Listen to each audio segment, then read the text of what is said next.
Hello everyone, and welcome back to part 11 of What If Goku Never Stopped Training. If you haven't seen part 10, there is a title card where you can go and check it out to see what happened in the last part, but we'll be going into the superhero arc. How do you think the events would play out for Gohan and the others? Will the fighters on Earth be enough to deal with Gamma 1 and 2, and also Cell Max? Also, I own a Discord for anyone who wants to join and talk more about Dragon Ball with me and other viewers. Maybe give out some of your own ideas of what ifs, and maybe in the future I could do them. Check in the link in the description down below. Without further ado, let's dive right into part 11 of What If Goku Never Stopped Training. The story will play out similarly, with Magenta recruiting Dr. Hito to recreate Cell and the androids. And even with it being hard to convince Dr. Hito, since Cell was never public, but Dr. Hito did agree because of the cash involved. Time would pass to Pan, daughter of Gohan, and Erasa would be training under Gohan, as she is also joined by Goten and Trunks. Occasionally, Piccolo and Raditz would have some sparring matches with Gohan, as both Gohan and Raditz are still working on trying to obtain the Limit Breaker form that Goku has. The entirety of this movie would have to play out differently since primarily of Gohan's character. This Gohan has been keeping up with his training,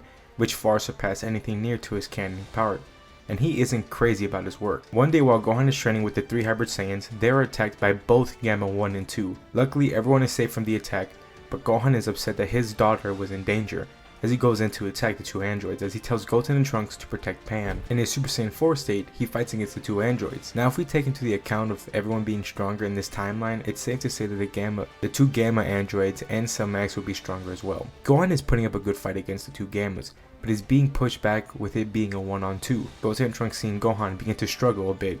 They both head off to face Gamma 2 together. Now with these 2 being stronger than canon, they still aren't enough against a stronger Gamma 2, and will quickly rely on fusion. The Gammas continue with their plan and begin fighting them, but slowly draw them towards the new Red Ribbon Army base to take him out there. The fight continues on and it ends up successful with drawing them to the base, and by the time they arrive, Gotenks has lost the fusion, and Gamma 2 quickly is able to knock them out and goes to aid Gamma 1 to fight Gohan. He keeps getting pushed back and he can't do anything as he is beginning to get tired from fighting. Dr. Hito and Magenta are cheering as it seems like they are on the winning side. It looks bad for Gohan until both the Gammas are slammed to the floor as Gohan looks over to see Piccolo and Raditz. They arrive ready to aid them. Raditz explains how Pan notified them of a threat and they came to help, as Piccolo said that the 3 humans are coming to aid as well. Piccolo would give Gohan a senzu bean to heal up, and now it's 3 against 1 with Piccolo and Raditz fighting Gamma 2. With having the advantage of the numbers, the Z Fighters begin to gain the edge, and whereas Magenta and Dr. Hito, as it seems like the Gammas won't be enough as Magenta slowly decides to run off to go activate Cell Max.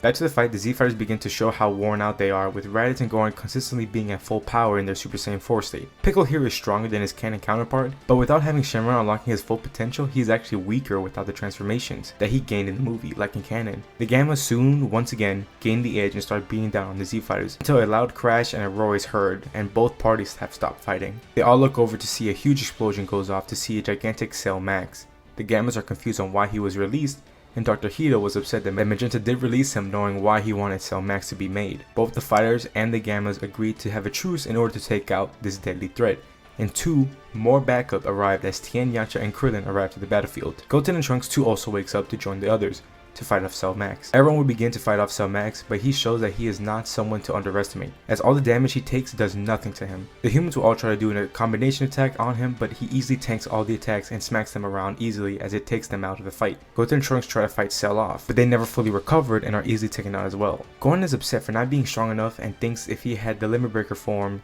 that his father had, it could be enough to take out Cell Max. The Gammas then tell everyone that Cell's weak spot is the top of his head, so everyone will begin to attack the top of his head, which would work, but every time they hit him on the head, he grows stronger. Things look bad as everyone keeps trying to attack Cell, but is knocked away easily. Piccolo hands Gohan the other senzu bean he had and says that he is their only hope, as he knows Gohan has the best potential out of everyone on this planet, and that he needs to charge an attack powerful enough to end Cell. Gohan stands back as he charges an attack to end Cell. Meanwhile, Piccolo, Raditz, Goten, Trunks, and the humans, and the Gammas will fight off Cell. Gamma 2 will still end up sacrificing himself to try to end Cell, but it would end up the same as he couldn't end him by himself. The fighters begin to take serious damage as none of them are strong enough to take out Cell.